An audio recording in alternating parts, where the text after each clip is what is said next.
ఇది AP voice power, జనం కోసం మనం.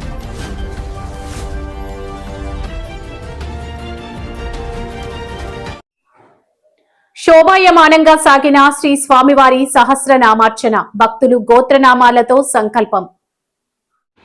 ఆంధ్రప్రదేశ్ రాష్ట్రంలోనే ప్రముఖ పుణ్యక్షేత్రంగా, దివ్యమైన క్షేత్రంగా విరాజిల్లుతున్న సింహాచలం శ్రీ వరాహ లక్ష్మీ నృసింహస్వామివారి దేవస్థానంలో గురువారం శ్రీ శ్రీ శ్రీ స్వామివారి సహస్రనామార్చన కార్యక్రమం అత్యంత భక్తి శ్రద్ధలతో కన్నుల పండువగా జరిగింది. ఈ సహస్రనామార్చన సేవలో అధిక సంఖ్యలో భక్తులు పాల్గొని స్వామివారి కృపకు పాత్రులయ్యారు.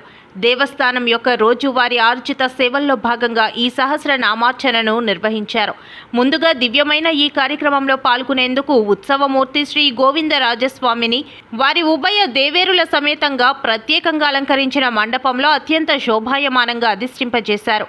సహస్రనామార్చనలో పాల్గొన్న ప్రతి ఒక్క భక్తుడి గోత్రనామాలను పఠిస్తూ వేద పండితులు సంకల్పాన్ని పలికారు. ఈ కార్యక్రమాన్ని పాంచరాత్రాగమ శాస్త్ర పద్ధతిన అనుసరించి నిర్వహించారు.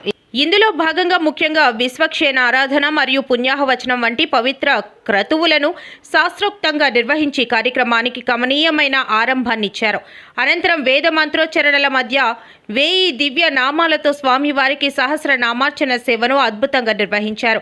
సహస్రనామార్చన పూర్తయిన తర్వాత వేద పండితులు మంత్రపుష్పం మరియు మంగళ శాసనాలు పఠించి స్వామివారికి నివేదన సమర్పించారు. భక్తులకు వేదాశీర్వచనాలను అందించి వారికి ప్రత్యేకంగా శేషవస్త్రాలను మరియు స్వామివారి పవిత్ర ప్రసాదాలను పంపిణీ చేశారు.